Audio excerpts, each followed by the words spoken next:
مرحومین کے لیے ہمارے جتنے بھی بے وارث مرحومین ہیں، مکتب تشیع کے جو شہداء ہیں، علماء کرام، مرجع کرام، مدافعان حرم اور خصوصاً بانیان مجلس، آج کی مجلس کے جو بانی ہیں ان کے گھر کے جتنے مرحومین ہیں، خصوصاً علی مظہر رضوی صاحب، ان کے بلندی درجات کے لیے، اور ہمارے ایک بہت ہی پیارے بھائی ہیں عباس اسد علی خان صاحب، ان کی بھی برسی ہے آج، ان کے بھی بلندی درجات کے لیے الحمد کے بعد 3 مرتبہ سورہ اخلاص بم درود کی پڑھ لیجیے گا۔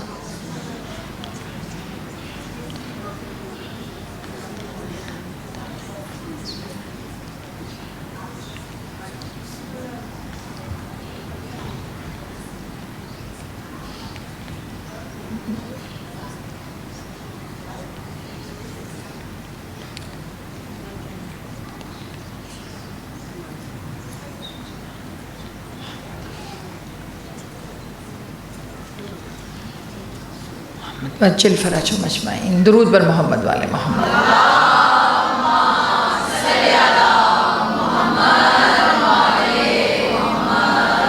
چل فرجہم، اعوذ باللہ من الشیطان الرجیم، بسم اللہ الرحمن الرحیم۔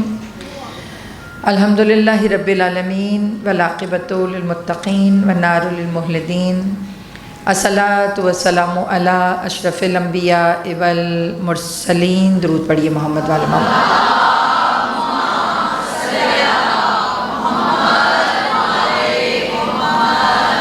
خیر المبشرین والمنذرین، نبی المذنبین، نبینا ابی القاسم محمد۔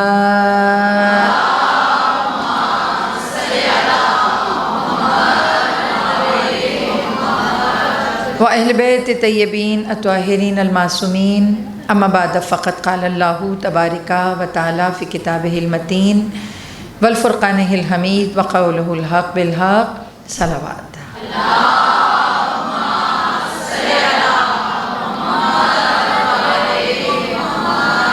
اپنی اپنی حاجات کی برابری کے لیے اور امام زمان کی بارگاہ میں اپنا پرسہ پیش کرنے کے لیے سب مل کر ایک مرتبہ بآواز بلند صلوات۔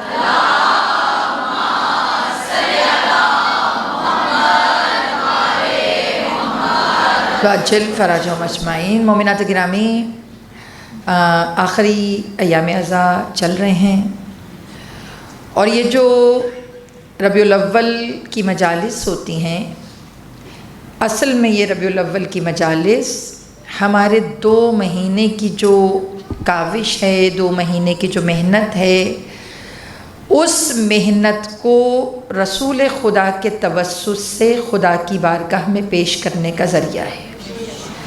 آپ سب کو پتہ ہے کہ اگر رسول اللہ قبول کر لیں، یہ ہماری ساری یہ جو میں جملے کہہ رہی ہوں، یہ اپنی محمدی مسجد کی تمام مینجمنٹ کی طرف سے بھی ہے کہ یہ بچیاں ہماری ساری بہنیں اور جو مینجمنٹ ہے مسلسل 2 مہینے امام حسین علیہ السلام کی بارگاہ میں اپنی خدمت کو پیش کر رہے ہیں، اور ہم سب پڑھنے والے مجلسوں کے لحاظ سے آج میری آخری مجلس ہے اس محرم الحرام کی، تو میں اپنی بھی خدمت بی بی کی بارگاہ میں، امام وقت کی بارگاہ میں، اور آپ سب جو میری بیٹیاں یہاں پر مینجمنٹ میں ہیں ان سب کی طرف سے امام زمانہ کو مخاطب کر کر کے، امام زمانہ ہم آپ کے شایان شان کام نہیں کر سکے، مولا جو آپ کا حق تھا ہم وہ ادا نہیں کر سکے، اور جو آپ کی شان ہے مولا ہم اس طرح بیان نہیں کر سکے۔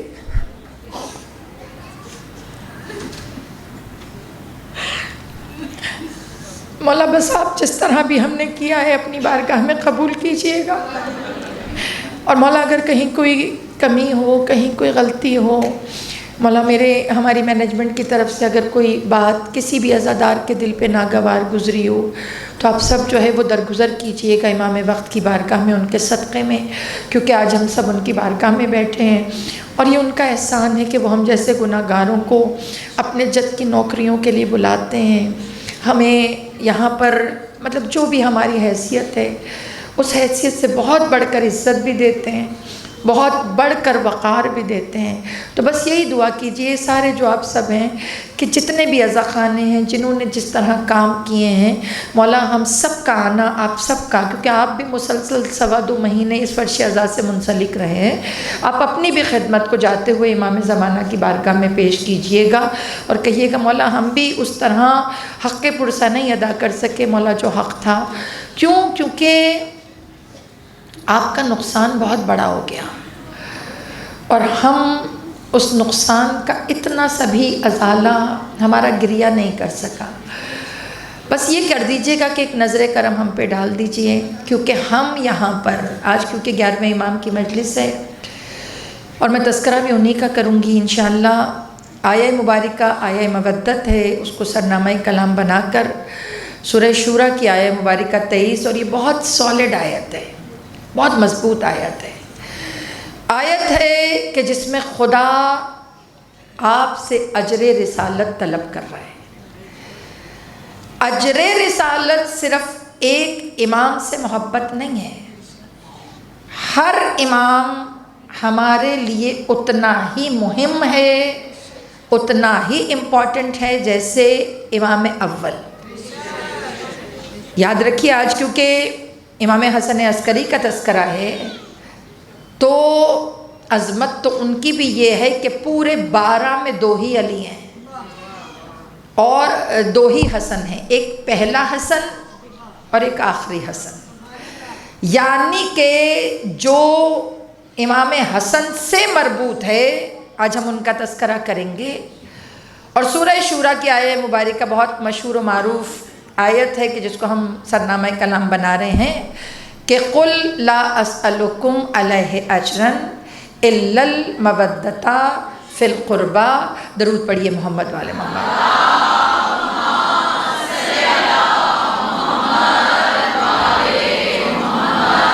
یہ جو ربیع الاول کا بابرکت مہینہ ہے بیسیکلی یہ رسول اللہ سے اپنی نسبت کو ظاہر کرنے کا مہینہ ہے۔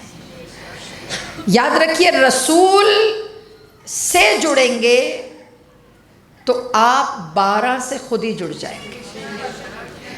کبھی رسول اللہ کی عظمت کو سمجھیں، ایک مرکز ہے رسول، سینٹر، ایسا مرکز کہ اگر کوئی اس مرکز سے مخلص ہو کے جڑ جائے تو بیٹا ادھر سے رسول اللہ آپ کو خدا سے جوڑتے ہیں اور ادھر سے رسول آپ کو اہل بیت سے جوڑتے ہیں، یعنی کہ جس نے توحید کو سمجھنا ہو وہ بھی رسول سے جڑے اور جس نے ولایت کو سمجھنا ہو وہ بھی رسول سے جڑے۔ اور اس کے بعد رسول اللہ نے انٹروڈکشن بھی ایسا کرا دیا کہ پہچانو ہمیں۔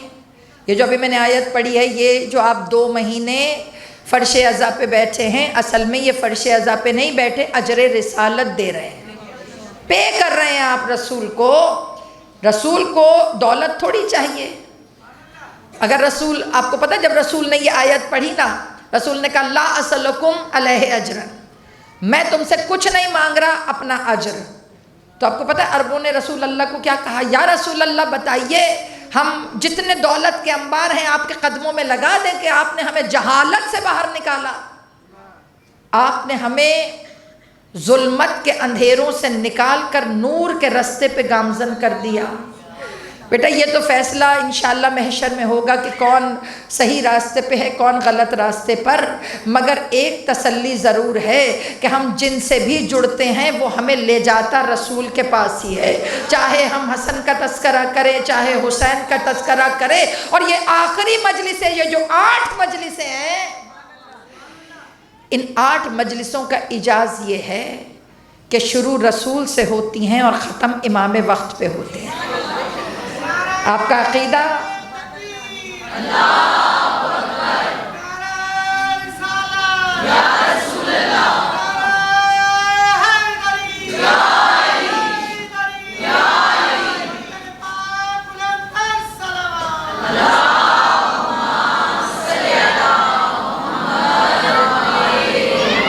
سوچیں یہ 8 مجلسیں لوگوں کی سمجھ میں نہیں آتی کہ 8 دن مزید رونا، بھائی یہ رونا نہیں ہے، یہ رسول کا اجر ادا کرنا ہے، اجر رسالت ہے یہ، کیونکہ جب رسول خوش تو ہم خوش، رسول مغموم تو ہم مغموم۔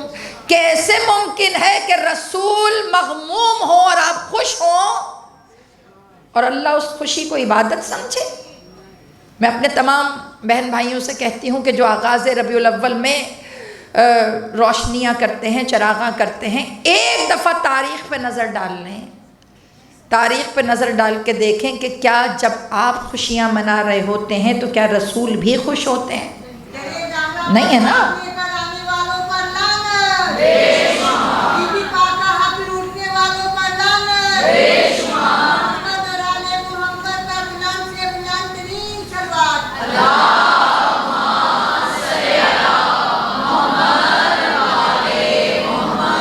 تو یہ جو اجر رسالت ہے کس فارم میں رسول اللہ نے مانگا؟ توجہ رکھیں میری طرف۔ لوگوں نے کہا ہم دولت دیں، رسول نے کہا دولت نہیں چاہیے۔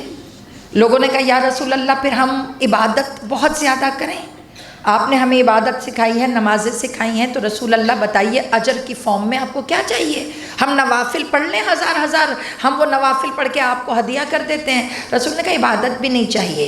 پھر جب پوچھا کہ آپ کو اجر کی صورت میں کیا چاہیے تو کہا مودۃ فی القربہ، کہ جو میرے قریب ہیں، جو مجھ سے جڑے ہوئے ہیں، ان سے مودت کرو۔ یاد رکھیے جس نے زہرا سے محبت کی،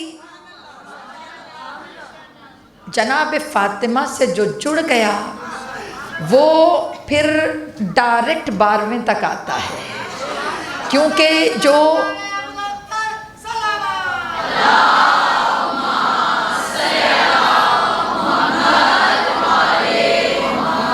وہ 12ویں تک آتا ہے، کیونکہ جناب زہرا یا حتی مطلع الفجر۔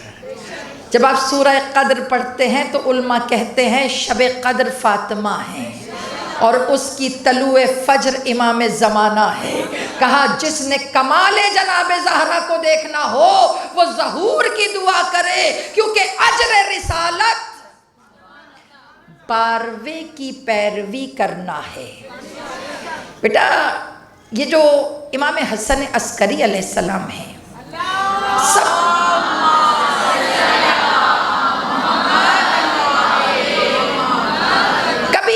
کی زندگی کو پڑھیں، آپ کبھی سوچیں ہر امام کے دور میں ذمہ داریاں امامت کی ڈیفرنٹ ہوتی ہیں۔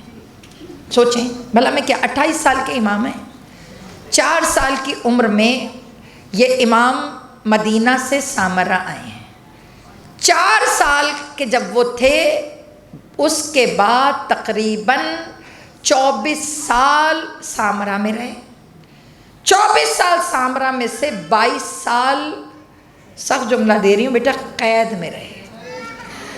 ہم امام موسیٰ کاظم کی قید پہ بات کرتے ہیں اکثر۔ اب یہ جو عباسی خلفاء تھے نا، معتمد عباسی، متکلم عباسی، یہ سارے لعنت اللہ علیہم اجمعین، بیٹا یہ دور شیعت کا موسٹ کریٹیکل دور ہے۔ امام زمانہ کو پڑھوں لیکن اس سے پہلے دیکھوں یہ امام زمانہ کو سیکیور کرنا، شیعت کو سیکیور کرنا۔ دیکھیں میں آپ کو ایک بات بتاؤں، 11ویں امام کے دور کو اگر آپ کبھی ریڈ کریں نا، یہ ٹاپک ہے تھوڑا سا ڈرائی لیکن میں پڑھوں گی، میں سمجھاؤں آپ کو کہ آپ 11ویں امام کے مقروض کتنے ہیں، کیوں مقروض ہیں، بھلا سوچا آپ نے کبھی؟ دیکھیں ہر امام جب شہید ہوتے تھے نا تو ہر امام کو پتا ہوتا تھا کہ میں شہید ہوا ہوں، میرے بعد میرا بیٹا مسند امامت پہ ہے۔ اب وہ چاہے 40 سال زندہ رہے، چاہے 25 سال زندہ رہے، مگر وہ فزیکلی امت کے درمیان تو موجود ہے۔ سمجھ آ رہا ہے؟ امت لاوارث تو نہیں ہو رہی نا، امت کے درمیان میں ایک امام موجود ہے۔ اب آپ کے 11ویں امام کا کیا مسئلہ ہے؟ شہادت ہوگی، انہیں پتہ ہے میں نے شہید ہونا ہے، شہید ہونے کے بعد اب 12واں جو امام ہے نا، ان کو اس طرح شکنجے میں رکھا گیا، میں بتاؤں آپ سنیں، یعنی حالات ایسے پیدا کر دیے گئے کہ 12ویں امام کی ولادت ہی نہ ہو سکے۔ بھائی میاں قید میں ہیں، زوجہ گھر میں ہیں، تو کوشش یہ تھی کہ 12واں آئے نہ۔ اس دور میں کہ جب امام کے ایک ایک عمل پر پہرا ہو، اس میں امامت کو قیامت تک کے لیے سیکیور کرنا، بیٹا تمہارا کیا خیال ہے آسان کام تھا؟ تھوڑا سا میں امام کے کاموں پہ بات کروں، تھک تو نہیں رہے؟ دیکھیں امام کے دور میں نا، جیسے ہر امام سے لوگ پہنچ جاتے تھے سوال کرنے، 9ویں 10ویں 11ویں، یہ 3 اماموں کا دور انشاءاللہ فارغ ہو جائیں تو پڑھیے گا۔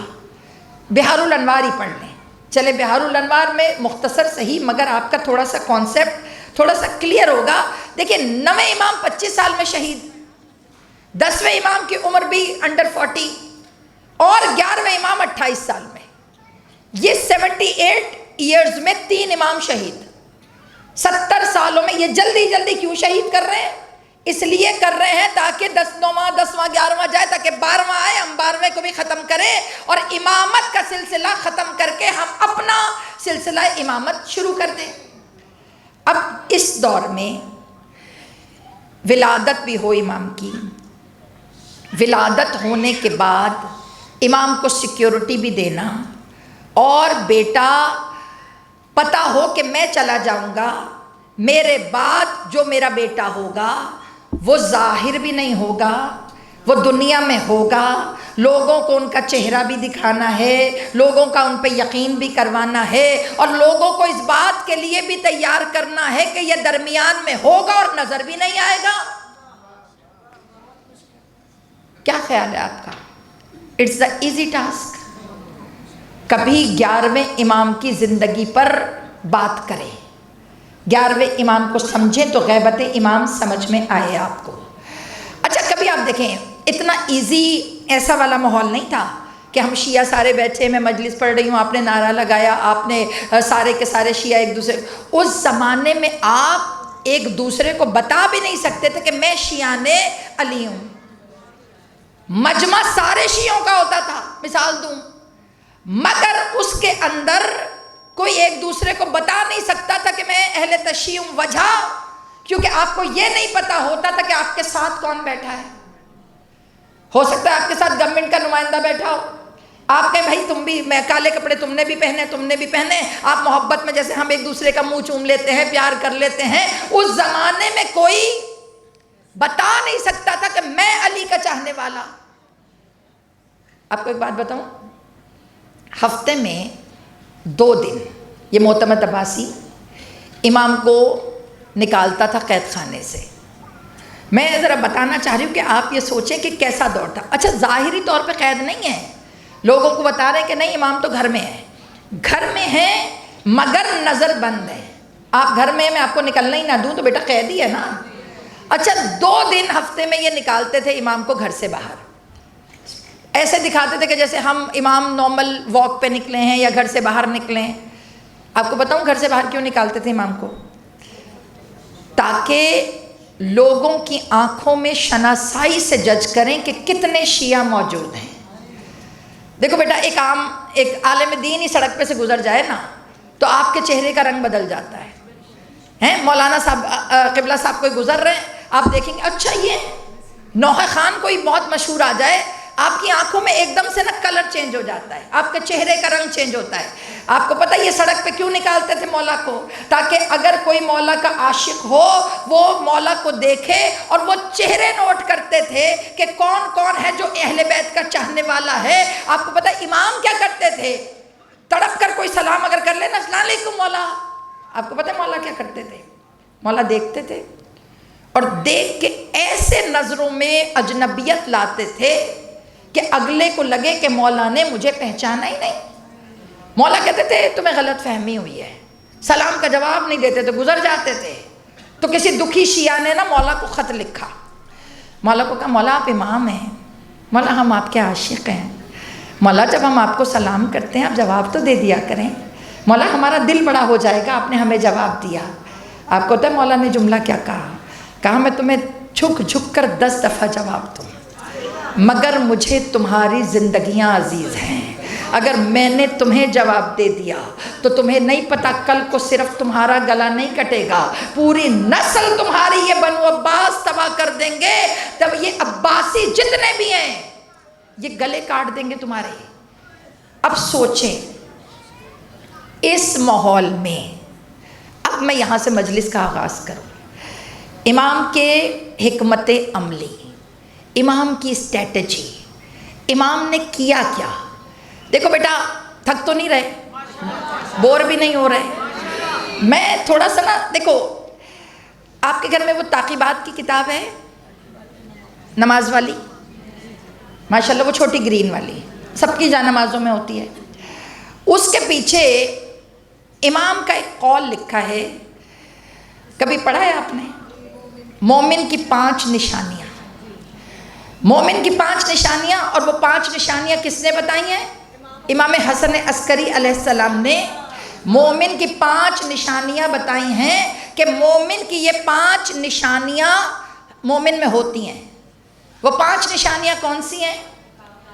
51 رکعت نماز پڑھنا، دہنے ہاتھ میں، دائیں ہاتھ میں عقیق کی انگوٹھی پہننا، پھر اس کے بعد نماز میں بسم اللہ کو بلند آواز میں پڑھنا، اس کے بعد زیارت 40 کا اہتمام چہلم امام حسین پر کرنا، اور اس کے بعد 51 رکعت ہو گیا، 51 رکعت نماز ہو گئی. اس کے بعد ایک اور چیز تھی، خاک پہ سجدہ کرنا. بالکل خاک پر سجدہ کرنا، سجدگاہ پر نہیں، خاک پر سجدہ کرنا. یہ 5 چیزیں امام نے مومن کی نشانیاں بیان فرمائیں. ہم نے یہ نشانیاں پڑھ لی الحمدللہ، اور سب سے زیادہ جس نشانی پہ ہم زور دیتے ہیں وہ عقیق کی انگوٹھی ہے. 51 رکعت نماز بیچ میں اسکپ ہو جاتی ہے، معافی چاہتی ہوں. لیکن اچھا، اب جو یہ جملہ سنیے گا، یہ ہم نے قول پڑھ لیا مولا کا. کبھی آپ نے غور کیا کہ مولا نے یہ 5 دیکھیں میں آپ کو بتاؤں، جتنی میری بہنیں بیٹیاں بیٹھی ہیں، بیٹا جس دور میں امام نے 40 کی زیارت کے لیے تاکید کی ہے، اس دور میں 40 تو کیا، قبر حسین کی زیارت کے لیے کوئی نہیں جا سکتا تھا. آپ کو میں ایک جملہ دوں، اس بات کو سمجھیے گا. آپ کے 11ویں امام خود کبھی مرقد حسین کی زیارت کے لیے نہیں گئے. وہ نظر بند تھے نا، وہ کبھی امام کی زیارت، انہوں نے خود کربلا کی زیارت نہیں کی. کبھی آپ سوچیں تو صحیح، کبھی وہ مدینہ واپس نہیں آئے. 4 سال کی عمر سے جو مدینہ سے نکلے اس کے بعد واپس نہیں آئے. اور میں ہر مجلس میں یہ کہتی ہوں آپ میں سے جب بھی کوئی مدینہ جائے، ہمارے ہاں مکتب تشیع میں ہے کہ وہ ایک عمرہ 11ویں امام کی طرف سے پرفارم کرے، ہدیہ کرے کہ یہ جو عمرہ کر رہی ہوں میں، یہ انہیں ہمارے عمروں کی ضرورت نہیں ہے، انہیں ہمارے طواف کی ضرورت نہیں ہے، مگر یہ ایک حسرت جو ان کے دل میں تھی کہ کاش نانا کی قبر کی زیارت کرتے تو ہم زیارت کر کے امام سے کہتے امام آپ نہیں آئے. یہ ہم آپ کو چھوٹا سا تحفہ، ہم آپ کے معیار کی زیارت تو نہیں کر سکتے، مگر مولا ایک چھوٹا سا تحفہ ہم آپ کو بھیجتے ہیں. اور آپ کو بتاؤں اس عمرے کا فائدہ کیا ہوتا ہے؟ جب آپ ایک عمرہ امام کو، 11ویں امام کو ہدیہ کرتے ہیں تو آپ جانتے ہیں امام کیا کرتے ہیں؟ امام اپنے بیٹے سے کہتے ہیں کہ جب تم جانا کعبے میں تو اس مومن کے لیے بھی دعائے خیر کر لینا کہ اس مومن نے مجھے یاد رکھا. یہ رکھتے نہیں ہیں کسی کا ادھار، کسی کے لیے یہ رکھتے نہیں ہیں. اب یہ 5 چیزیں امام نے مومن کی نشانیاں بیان کر دی. سمجھ آئی؟ آپ نے کبھی سوچا نہیں امام نے یہ کہا کیوں؟ یہ تھوڑا سا میں سمجھاؤں کیوں کہا. مکہ میں جب آپ نماز پڑھتے ہیں نا، مکہ اور مدینہ میں، آپ کبھی غور کریں وہاں پر سورت شروع ہونے سے پہلے بسم اللہ نہیں ہوتی. جماعت کی نماز میں سورت شروع ہو جاتی ہے اور سورت پڑھ کر، بلکہ وہاں تو آپ کے سامنے قرأت بہت حسین ہے، نو ڈاؤٹ. جیسی قرأت مکہ و مدینہ میں قرآن کی ہوتی ہے ایسی قرأت مشہد میں بھی سنی ہے، کربلا میں، مطلب ویسے نارمل مساجد میں ویسی قرأت نہیں ہوتی. مگر بسم اللہ ہدف ہے، بسم اللہ نہیں ہوتی. یہ بسم اللہ کب سے ہدف ہے، یہ تاریخ کا پھر ایک علیحدہ سا پہلو ہے. آپ کے امام نے کیوں کہا کہ مومن کی نشانی ہے کہ نماز میں اونچی آواز میں بسم اللہ کہنا. 25 بیٹھے ہوں، 20 پڑھیں نہ اور 5 پڑھیں بسم اللہ، تو جہاں بتا نہ سکیں وہاں بتانا پڑے گا تھوڑی. وہاں جس نے اونچی آواز میں کہا وہاں نظروں سے اقرار ولایت ہو گیا. الحمدللہ الذی جعلنا من المتمسکین بولایت امیر المومنین علی ابن ابی طالب. امام نے خاموش ذریعے سے پہچان کروائی مومن کو مومن کی. بیٹا پردیس میں اکیلے جاؤ نا، وہاں پہ اللہ آپ کو کعبہ لے کر جائے. بیٹا اس دفعہ اس محرم میں لکھوا لو حاضری مدینے کی. میں نے اتنا مدینہ پڑھا ہے اس دفعہ، پڑھا ہے میں نے رسول اللہ سے کہا یا رسول اللہ ایک دفعہ. بیٹا جیسے آپ کو پتہ ہے میرا بڑا گھسا پٹا پرانا جملہ ہے، جیسے کربلا کی دعا کرتے ہو ہے نا، ایسے ہی مدینے کی دعا کرو. ایک دفعہ اللہ آپ کو مدینہ بلائے. مدینہ میں یا مکہ میں جب ہم نماز پڑھتے ہیں نا بیٹا، تو جب ہم نماز پڑھتے ہیں نماز ختم ہوتی ہے سب چلے جاتے ہیں.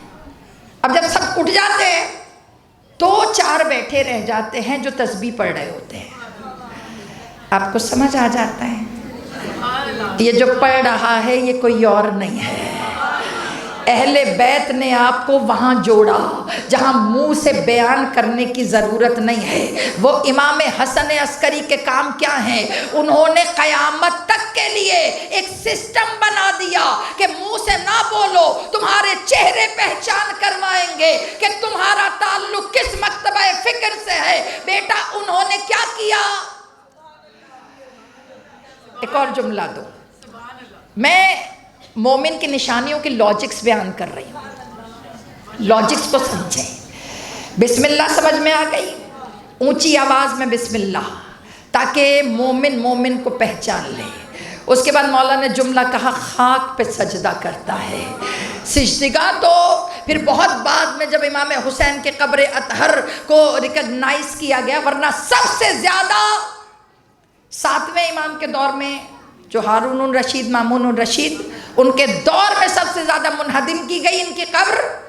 اور دوسرا یہ جو عباسی دور حکومت ہے، اس میں امام حسین کی مرقد پہ حل بھی چلائے گئے، اس کو ڈیمالش بھی کیا گیا. وہ جو ہاتھ کٹ کے زواریاں ہوتی تھیں، ہم تو یہاں سے جہاز میں بیٹھے وہاں اتر گئے، زیارت ہو گئی. زیارت تو ان کی ہوتی تھی جن کا داہنا ہاتھ کاٹا جاتا تھا. بیٹا داہنا ہاتھ رائٹ ہینڈ سیدھا کیوں کاٹتے تھے؟ تاکہ کمانے کے قابل نہ رہے، تاکہ کاموں کے قابل نہ رہے. اور آپ جانتے ہیں کہ ایک آدمی نے الٹا ہاتھ دیا تھا تو اس نے کہا تھا بھائی الٹا نہیں کاٹتے ہم تو سیدھا کاٹتے ہیں. اس نے کہا تھا سیدھا پچھلی دفعہ کٹوا کے گیا ہوں، اب الٹا کٹوا کے آیا ہوں. تو بیٹا یہ ہے عشق امام حسین جو خود نہیں گئے. ہمارے دلوں میں جب تصور بھی نہیں تھا زیارت کا، تب تمہارے 11ویں امام نے 40 کی زیارت کا عشق ڈال دیا. آج اب 2014 کے بعد سے،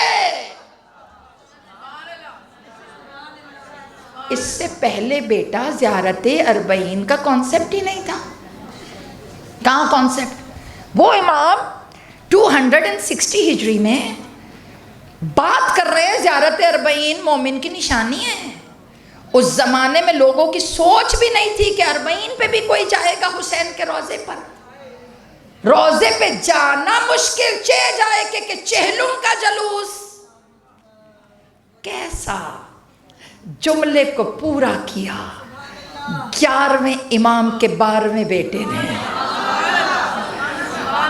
بیٹا منتظم تو 12ویں امام ہے نا، منتظم تو 12ویں امام ہے، منتظم 12ویں ہیں، مگر کھڑے کچھ سپاہی ہیں.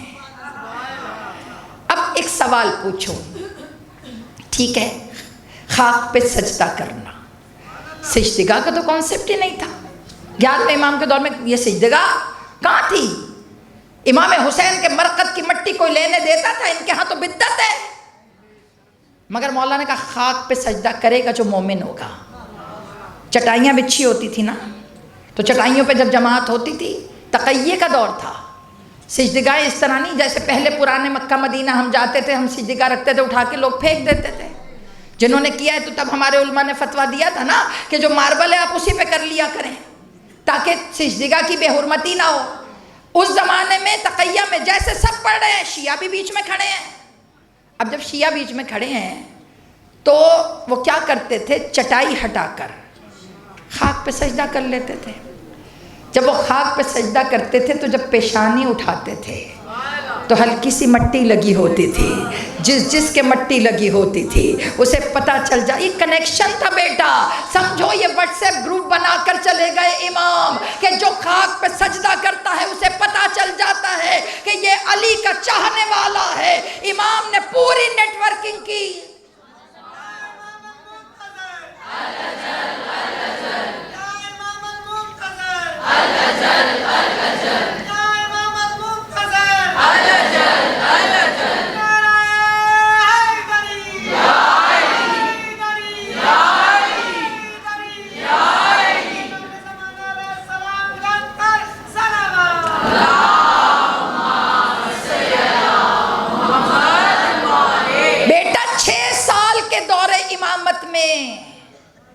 قیامت تک کی نیٹ ورکنگ بنانے والے کو امام حسن عسکری کہتے ہیں۔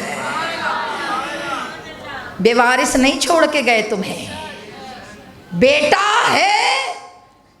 اچھا دیکھیں، بیٹے کا انٹروڈکشن کرانا، ہمارے ہاں اتنی سی خوشی ہو نا، ہمارا دل چاہتا ہے ہم شیئر کریں۔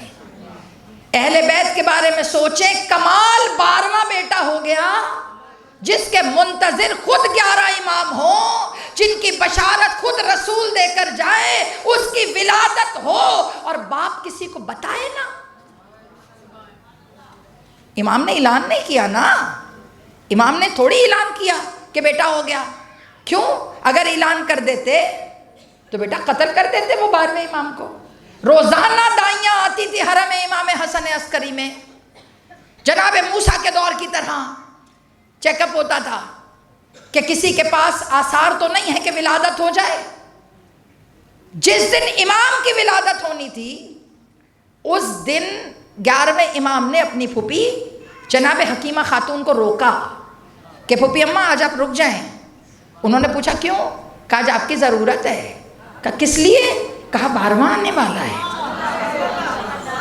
یہ اللہ جو ہے نا، مکر اللہ واللہ خیر الماکرین، اللہ بڑی تدبیروں سے کام کرواتا ہے۔ کہا 12واں آنے والا ہے۔ جناب حکیمہ خاتون نے آ کر جناب نرجس خاتون کو دیکھا، پھر واپس آئیں، امام حسن عسکری سے کہا کہ آثار تو نہیں لگ رہے۔ انہوں نے کہا یہ خدا کی مشیت ہے، اللہ جس کو رکھنا چاہے۔ اور آپ یہ دیکھیں، رات کو نیمہ شعبان 14 اور 15 کی رات آفتاب امامت طلوع ہو گیا۔ وہ شاندار امام دنیا میں آ گیا کہ جو امامت کا سلسلہ قیامت تک لے کر چلے گا، وہ وارث رسول خدا۔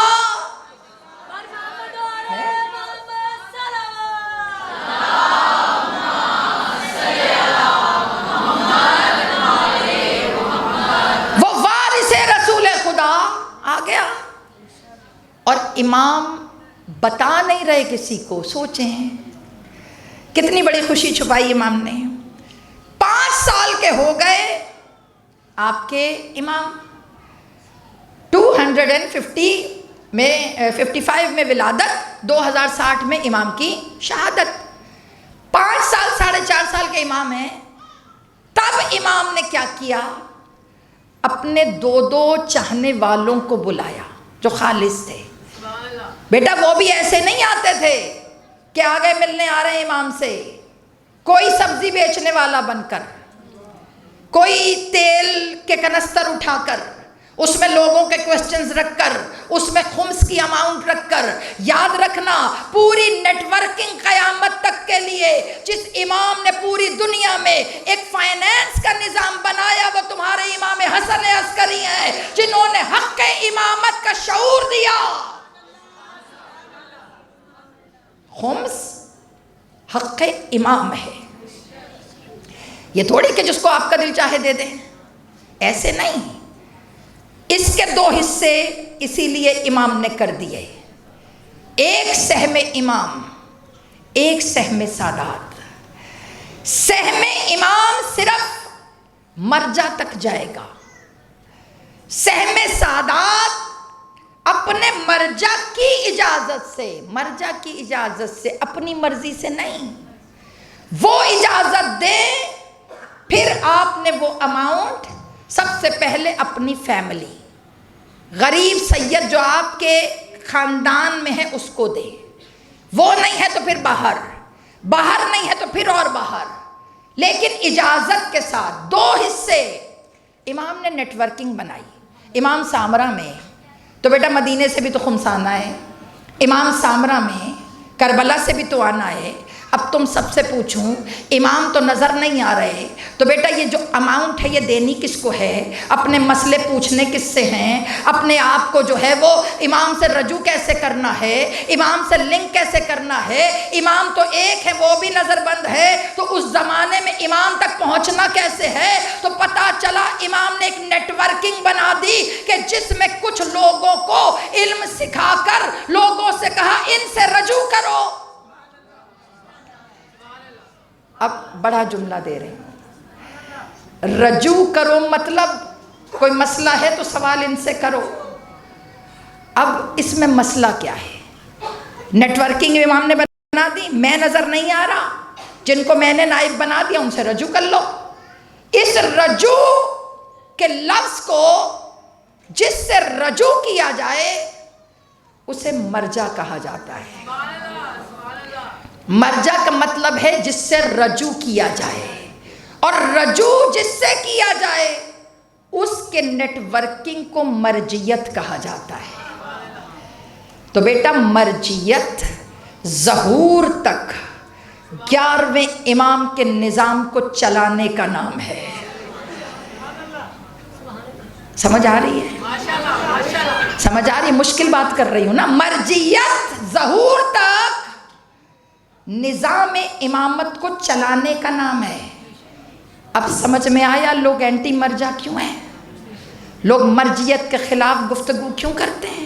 لوگ ولایت فقیہ کے خلاف بات کیوں کرتے ہیں؟ کیونکہ اگر مرجیت سے جڑ جائیں گے تو امام زمانہ سے جڑ جائیں گے، اس لیے لوگوں کے ذہنوں میں علماء کے خلاف خرافات ڈالی جاتی ہے کہ یہ خمس لیتے ہیں۔ او بھائی لیتے ہیں تو لگاتے بھی تو کہاں پر ہیں؟ تم یہ دیکھو ایک لقمہ حرام ہے ان کے اوپر، مال امام کا۔ مرجیت is the networking of امام وقت، کہ جو آپ کے پیسوں کو، آپ کے مال کو حقدار تک پہنچاتے ہیں۔ جو خمس نہیں دیتا بیٹا پھر اس میں اور جناب زہرا کا حق غصب کرنے والوں میں کوئی فرق نہیں ہے۔ حق زہرا ہے یہ، اس کو دینا ہے۔ ابھی 3 پوائنٹس رہتے ہیں لیکن میں نکلوں گی، آگے جانا ہے مجھے۔ بات کر رہی ہوں 11واں امام پڑھنا اتنا آسان نہیں ہے۔ کوئی تیل بیچنے والا آ رہا ہے، کوئی روغن لکڑیوں کا گٹھا سر پہ اٹھا کے آ گیا، بن کے یہ آتے تھے اور امام انہیں اپنے بیٹے کا چہرہ دکھاتے تھے۔ مولا نے اپنے نائبین کو چہرے دکھائے، غیبت صغرا والے نائبین نہیں، جو دوست تھے مولا کے قریبی۔ امام وقت کا چہرہ دکھایا، کیوں؟ تاکہ لوگ مایوس نہ ہوں کہ شاید 12واں پیدا ہی نہیں ہوا، اور ان جن کو چہرے دکھائے ان سے کمٹمنٹ کی کہ جب لوگ اس کا انکار کریں تو تم اس کی حمایت میں کھڑے ہونا۔ یہ بھی نیٹ ورکنگ تھی، یعنی 5 سال کے بچے کے لیے لشکر تیار کر دیا۔ بیٹا اتنا آسان نہیں ہے 11ویں امام کا حق ادا کرنا۔ تو میں بتاؤں، جب زہر دیا نا مولا کو 28 سال کی عمر میں، کھا لیا زہر۔ میں کتابیں پڑھ رہی تھی، اس میں جملہ لکھا ہے کہ 28 سال کا جوان دیکھا ہے آپ نے کبھی؟ جوان ہوتا ہے نا بیٹا، وہ جوان ہاتھ تو نہیں کانپتے اس کے، چہرے کا رنگ زرد تو نہیں ہوتا۔ میں نے کتابوں میں جملہ پڑھا ہے کہ جب زہر دیا امام کو، فوجی مامور رکھے کہ اگر بیٹا ہوگا تو باپ کو اس حالت میں کیسے چھوڑے گا۔ اب پتہ ہے امام زمانہ پردے کے پیچھے سے بابا کو دیکھتے رہے۔ روایتوں میں ہے کہ جب دیکھا کہ نہیں آ رہا کوئی، فوجی گھر سے باہر نکلے۔ جب باہر نکلے تو تمہارے 11ویں مولا نے رو کر کہا، اے مہدی آ جا، بابا کے سر کو آغوش میں رکھ لو۔ عزادارو چھوٹا سا امام دوڑتا ہوا بابا کے سینے سے، ہائیو میرے غریب بابا۔ آج پرسہ دیجئے اس مولا کو کہ جسے 5 سال کے بعد سے کسی نے پرسہ ہی نہیں دیا۔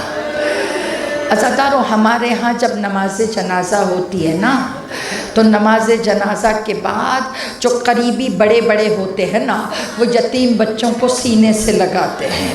اس کے بعد جب جنازہ دفن ہوتا ہے تو رشتہ دار گھر میں بیٹھ کے انتظار کرتے ہیں کہ بیٹا دفنا کے آئے گا تو ہم سینے سے لگائیں گے۔ تمہیں پتہ ہے تمہارے امام زمانہ کو کسی نے سینے سے نہیں لگایا، ابھی تو جنازہ رکھا گیا۔ تو میں بتاؤں، جب زہر کا اثر ہو گیا نا، سخت جملہ پڑھوں، جب زہر کا اثر ہوا نا اور امام کی روح قفس انصری سے پرواز کر گئی، تو آپ جانتے ہیں کیا کیا انہوں نے جنازہ لا کر نا خواتین والے حصے میں رکھ دیا، اور رکھنے کے بعد غلاموں سے پتہ کیا کہا اس گھر میں صرف عورتیں ہی ہیں، اگر کسی مرد کے رونے کی آواز آئے نا تو بتا دینا، ہمیں پتہ چل جائے گا اندر کوئی مرد بھی ہے۔ امام زمانہ سسکیوں سے روتے رہے، عزاداروں کے دنیا کو پتہ نہ چلے۔ ارے 2 جنازے ایسے دیکھے جس پہ بچوں کی آواز باہر نہیں آئی، ایک تمہارے 11ویں امام کا جنازہ اور ایک فاطمہ کا جنازہ جس پہ علی نے رو کے کہا تھا زینب آواز نہ نکلے، کہیں مدینے کے لوگوں کو پتہ نہ چل جائے۔ آخری پرسے ہیں، عزادارو امام زمانہ کے غم کو سمجھ کر پرسہ دیجئے۔ ہم امام کی شہادت نہیں پڑھتے نا، عزادارہ نے امام کانپتے ہاتھوں سے، امام وقت نے دیکھا بابا کے ہاتھوں سے پانی نہیں پیا جا رہا، کوزہ پکڑا اپنے بابا کے لبوں پہ لگایا۔ میں رو کے کہوں یا امام زمانہ، آپ نے بابا کو پانی تو پلا دیا، ارے کربلا کا ایک شہید، ارے 13 ضرب گردن پا، مولا آپ نے نماز جنازہ تو پڑھا دی، مگر ہائیو غریب حسین جس کے لیے زیارت ناحیہ میں آپ کہتے ہیں میرا سلام بے کفن لاشوں پر، میرا سلام سوکھے ہونٹوں پر، یا مولا آج ہم فرش عزا پر اقرار کرنے آئے ہیں۔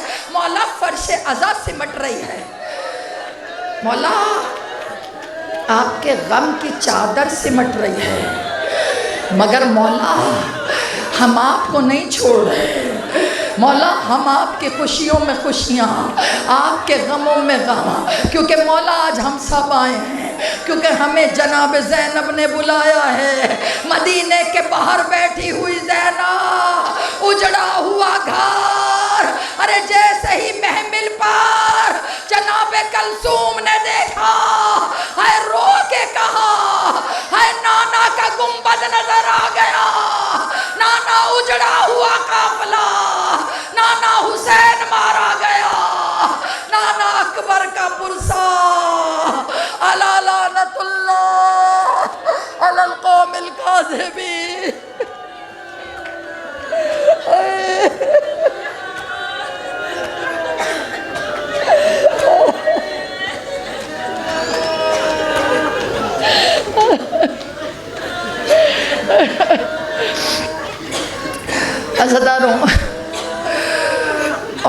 کے لیے نا بڑا مشکل ہوتا ہے اپنے والدین کے جنازوں کو اٹھانا۔ پتہ اولاد کی کوشش ہوتی ہے کہ سب کچھ بہت اچھا ہو جائے، ایو میرا غریب امام، نماز جنازہ پڑھنے کے بعد سے ایک شور مچ گیا، پکڑو یہی تو ہے 12واں، عزاداروں لوگ پرسہ دیتے ہیں، وہاں 5 سالہ امام مڑ مڑ کے بابا کے لاشے کو دیکھتا رہا، رو کے کہتا رہا بابا بس نماز جنازہ پڑھا دی، بابا امت جانے۔ میں کہوں امام زمانہ آپ کے بابا کے جنازے کو دفنا دیا گیا، مولا بے وارث تو نہیں رہا نا جنازہ، مولا ہم حسین کا پرسہ بھی لیجئے، جن کے لیے آپ زیارت ناہیہ میں کہتے ہیں آقا میں ہوتا آپ پہ قربان ہو جاتا۔ یا امام زمانہ اپنے جد کے غم کا پرسہ، اپنے بابا کا پرسہ، مولا ہم آپ کے شایان شان نہیں دے سکے، مگر مولا ہمارا پرسہ قبول و منظور فرمائیے، بانی مجلس کا یہ فرش عذاب بچھانا قبول، پروردگار ہمارے تمام نیکیوں میں ہمارے مرحومین کو شامل حال فرما۔ اللہ جس رزق خیر سے فرش عذاب بچھی ہے پروردگار اس میں خیر و برکت عطا فرما۔ مالک تمام عزاخانوں کو جہاں جہاں عزاداریاں ہوئی ہیں مولا ظہور امام سے متصل فرما۔ بار الہ اگر کوئی غلطی کوتاہی ہے تو اپنی جناب سے درگزر فرما۔ اے میرے پالنے والے، اے میرے مالک جو حاضر و غیر حاضر، مولا ہم سب کو ربیع الاول کے بابرکت مہینے کے صدقے مکہ و مدینہ کی زیارت کا شرف عطا فرما، مولا کربلا کا زوار بنا۔ پروردگار عالم جہاں جو بیٹھا ہے اے میرے بار الہ، اے میرے پالنے والے ہاتھوں کو اٹھا کے دعا کیجئے شام کے روزوں کی محافظت فرما۔ ابھی بہت سے لوگوں نے جناب سکینہ کو پرسہ نہیں دیا، بی بی کے روزے کی محافظت فرما۔ بی بی ہمیں بھی تو وہ آوازیں سنائیے نا جو سسکنے کی آوازیں آج بھی آپ کی تربت سے آتی ہیں۔ دشمنان اسلام کو نیست و نابود فرما، علماء حقہ کو طول عمر عطا فرما، سوائے غم حسین کوئی غم نہ دینا، اور پروردگار ہماری تمام دعاؤں سے بڑھ کر دعا یوسف زہرا کے ظہور میں تعجیل فرما، اور ہم سب کو ان کے ناصران میں شمار فرما۔ ربنا تقبل منا انک انت السمیع العلیم، ماتم حسین۔